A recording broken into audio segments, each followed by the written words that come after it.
these exhaust brakes are doing their job. They're just really saving wear and tear on the brake and prolonging brake life, and just making life easier on both the truck and the driver. Of course, if we're in the Rockies, you got to go back down the hills too. So what we're going to do is at the top of this grade, we're going to go right back down, and we're going to turn on the exhaust brakes of these trucks. It's brand new features for this year. We're going to see how they perform by setting the speed of the trucks at around 52 miles an hour. Then we're going to see which truck starts to climb to 60 miles an hour. When we get to 60 miles an hour, we're going to apply the foot brakes, go back down to about 52, and we're going to watch and see how many times these trucks oscillate between the two speeds.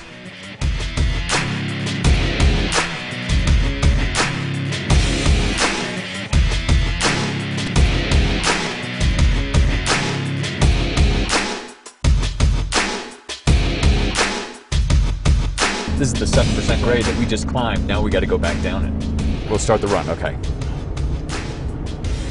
All right, I'm at 58, 59. And we want to stay below 60.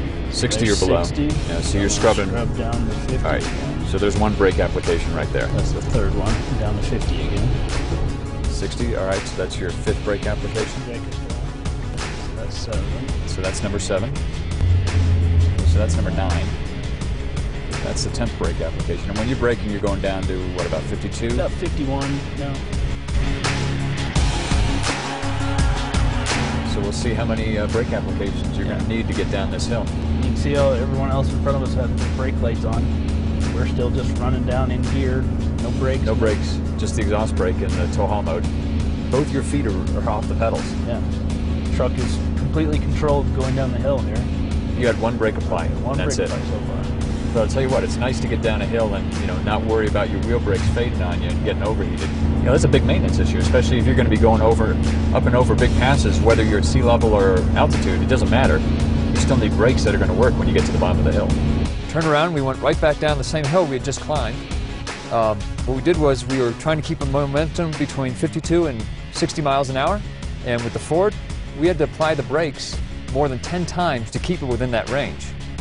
That was a lot of brake intervention, you know, where the driver was kind of constantly into the brakes.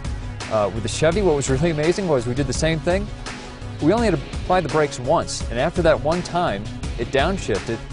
The exhaust brake came in, and it was so strong that we actually started to lose speed on a 7% grade going down, and we had to tip into the throttle to pick up some momentum, and the truck just hit 55 miles an hour and held it all the way down the grade.